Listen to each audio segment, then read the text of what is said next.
Okay तो अभी एक कॉन्सेप्ट देखते हैं, बहुत ही क्रिटिकल कॉन्सेप्ट है गिब्स फ्री एनर्जी का।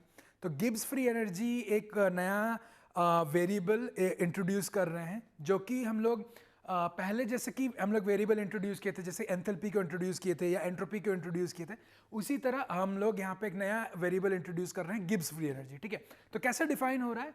गिब्स फ्री एनर्जी डिफाइन हो रहा है E plus P V minus T S. आपको सबका वैल्यू पता है, E आपको सबको पता है कि क्या रिप्रेजेंट करता है। E है आपका internal energy, pressure, volume, temperature और ये एंट्रोपी। और आपको पता है कि E प्लस पी वी आपका हो जाता है H, है ना?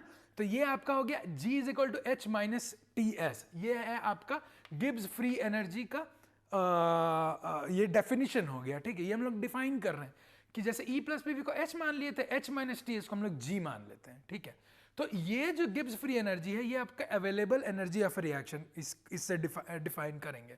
ठीक है, क्या होगा अवेलेबल एनर्जी, कैसे इसका चेंज डिफाइन करेगा, कोई चीज स्पॉन्टेनियस है कि नहीं, वो भी तुरंत देखते हैं। ठीक है, बट उसके पहले जानिए कि गिब्स फ्री एनर्जी जो है आपका एक्सटेंसिव वेरिएबल है।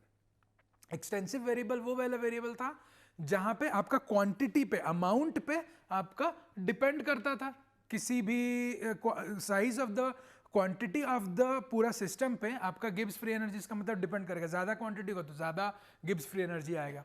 ठीक है, अब देखिए इसी इक्वेशन को हम लोग डिफरेंशिएट कर देते हैं।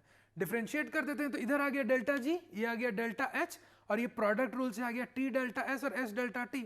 अगर आइसोथर्मल प्रोसेस लेंगे तो एस डेल्टा टी क्या हो जाएगा आपका, जीरो हो जाएगा। तो एस डेल्टा टी जीरो हो गया, तो ये क्या हो गया, delta G equal to delta H minus T delta S. Extremely important equation है जो कि बार बार यूज होगा।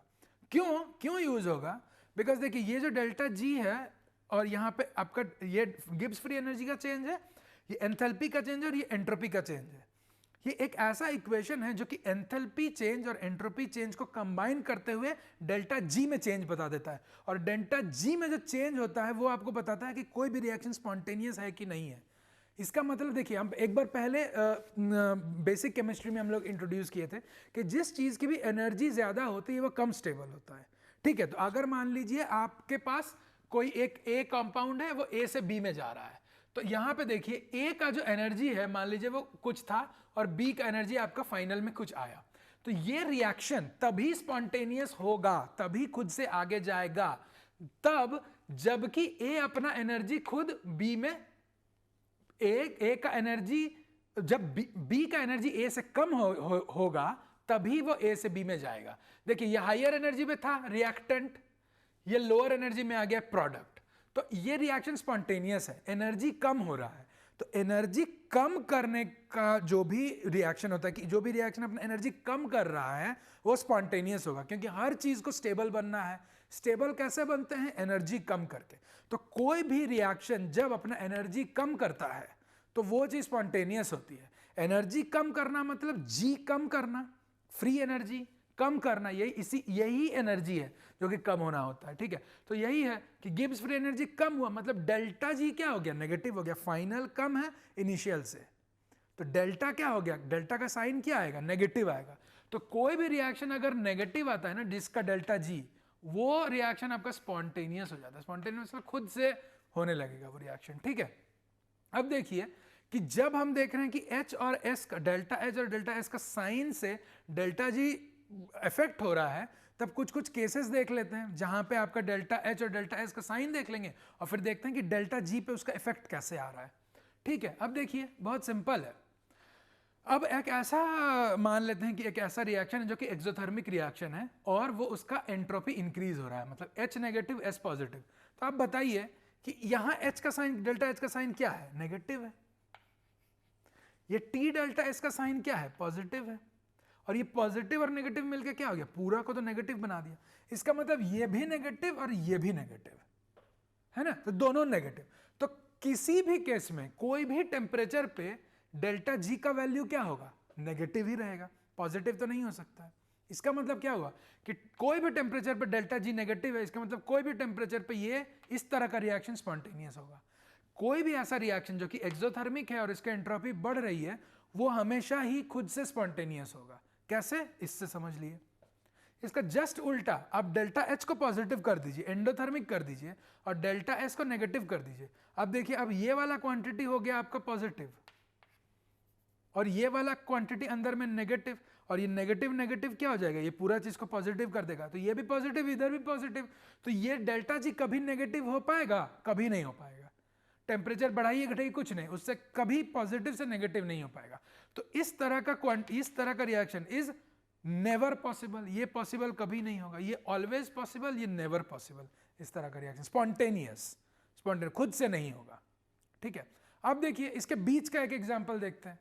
अब एक ऐसा एग्जांपल देखते हैं जहां पे आपका डेल्टा एच नेगेटिव है, एक्सोथर्मिक है, और उसका डेल्टा एस भी नेगेटिव है, तो दोनों नेगेटिव है। तो इस केस में क्या होगा कि डेल्टा एच तो नेगेटिव है और डेल्टा एस भी नेगेटिव है, तो ये नेगेटिव नेगेटिव तो पॉजिटिव कर रहा है, तो इस दोनों में कॉम्पीट करेगा। तो ये चीज पॉजिटिव करना चाहता है और ये चीज नेगेटिव करना चाहता है, तो इसका इफेक्ट को कम करना होगा पूरे को नेगेटिव लेने के लिए, तो ये नेगेटिव ज्यादा होना चाहिए। इस चीज का इफेक्ट कम कैसे करेंगे, टेम्परेचर को कम कर देंगे। तो इसका मतलब टेम्परेचर को कम करेंगे तो डेल्टा जी के नेगेटिव होने का संभावना है। तो एक्सोथर्मिक वैसा रिएक्शन जो कि आपका एंट्रोपी कम कर रहा है, उसका टेम्परेचर आप कम कीजिएगा तो एंट्रोपी, तो आपका डेल्टा जी कम होने का, नेगेटिव होने का चांसेस है। तो एक्सोथर्मिक फेवरेबल हो रहा है लो टेम्परेचर पे।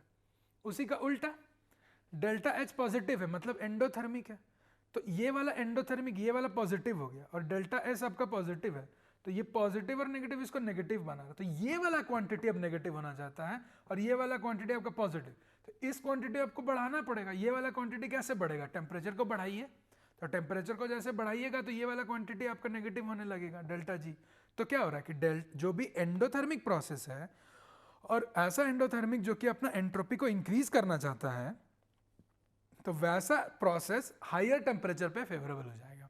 तो एंडोथर्मिक प्रोसेस हायर टेम्परेचर पे फेवरेबल हो रहा है, ठीक है। तो यही है सिंपल कॉन्सेप्ट। एनर्जी कम होना चाहिए, है ना, एनर्जी कम होगा। अब देखिए ये एनर्जी प्रोफाइल है, energy versus rate of extent of reaction. यहाँ रिएक्शन शुरू हुआ, चल रहा खत्म हुआ, ठीक है। अब देखिए ये वाला हमेशा ऐसा लिनियर इस तरह नहीं होता है, यहाँ पे ऊपर नीचे ऐसे ऐसे होता है। एनर्जी प्रोफाइल हम लोग पढ़ेंगे कि कैसे कोई एनर्जी बड़ा होता है, कम होता है, वो इक्विलिब्रियम में पढ़ेंगे, काइनेटिक्स में पढ़ेंगे आगे, कि वो एनर्जी प्रोफाइल से फिर हम लोग कैसे समझते हैं कोई रिएक्शन कितना आगे जा रहा है, क्यों जा रहा है, कैसे उसको कैटलाइज करें, ये सब डिफरेंट चीज़ें इंट्रोड्यूस होगी। बट यहाँ पे आप समझिए जो एनर्जी है ना, यही आपका गिब्स फ्री एनर्जी का ही बात हो रहा है, ठीक है। अब देखिए डेल्टा एच और डेल्टा एस होने से तो आप डेल्टा जी निकाल लिए, लेकिन ऐसा कर सकते हैं कि ऐसा अगर आपको डेल्टा एच और डेल्टा एस नहीं है तब कैसे निकालिएगा, तब भी सिंपल है, इस फॉर्मूला से निकालेंगे। ये वाला फॉर्मूला आपको डेल्टा एच वाला जैसा फॉर्मूला था वैसा उस तरह से रिलेटेड है फॉर्मूला, है ना। जैसे कि कोई भी डेल्टा जी ऑफ रिएक्शन निकालना है तो सम करेंगे स्टोइचियोमेट्रिक कोफिशिएंट्स ऑफ जो भी प्रोडक्ट होगा उसको मल्टीप्लाई करेंगे, ईच जो एलिमेंट, ईच जो रिएक्टेंट होगा, उस जो प्रोडक्ट होगा, ईच ऑफ द प्रोडक्ट्स का delta G of formation of उस प्रोडक्ट का डेल्टा जी ऑफ फॉर्मेशन लेंगे और उसको स्टोइचियोमेट्रिक कोफिशिएंट से मल्टीप्लाई करेंगे, और फिर वो ऐसा सब के लिए करेंगे और ऐड कर देंगे, जैसे डेल्टा जी एच में कर रहे थे उसी तरह ये वाला प्रोडक्ट में हो गया। तो ये जो आपका है, ये चीज आपका है delta the Gibbs free energy of formation of the thing of I, ठीक है, अब जो भी वहां पे आपका प्रोडक्ट था, तो ये आ गया। तो अब देखिए ये वाला जो कॉन्सेप्ट है कि Gibbs free energy of formation of element जो है, अब किसी भी एलिमेंट का, जैसे H का जो रेफरेंस एलिमेंट जो था उसका एंथैल्पी ऑफ फॉर्मेशन जीरो हो रहा था, उसी तरह रेफरेंस एलिमेंट का Gibbs free energy of formation भी जीरो हो जाएगा। तो हाइड्रोजन गैस अगर लेंगे तो उसका Gibbs free energy of formation zero हो जाएगा, ठीक है। उस तरह का कॉन्सेप्ट है कि भाई इसको हम स्टैंडर्ड बता दिए कि स्टैंडर्ड स्टेट में, स्टैंडर्ड मतलब क्या, मान लीजिए प्योर सॉलिड है या प्योर लिक्विड है या प्योर गैस है, तो उसमें ये वाला सिंबल आने लगेगा जो प्योरिटी स्टैंडर्ड स्टेट को रिप्रेजेंट करने के लिए। तो वही है, ये 298 केल्विन पे होगा। तो आपका हो गया कि Gibbs free energy of formation किसी भी एलिमेंट का उसके रेफरेंस स्टेट में किसी भी टेम्परेचर पर आपका जीरो होता है, ठीक है। तो यही आपका गिब्स फ्री एनर्जी का कॉन्सेप्ट। तो इसको ठीक से सीखते हैं और फिर आगे हम लोग बढ़ेंगे, फिर अलग अलग कॉन्सेप्ट इससे निकलेगा, फिर आगे पढ़ेंगे।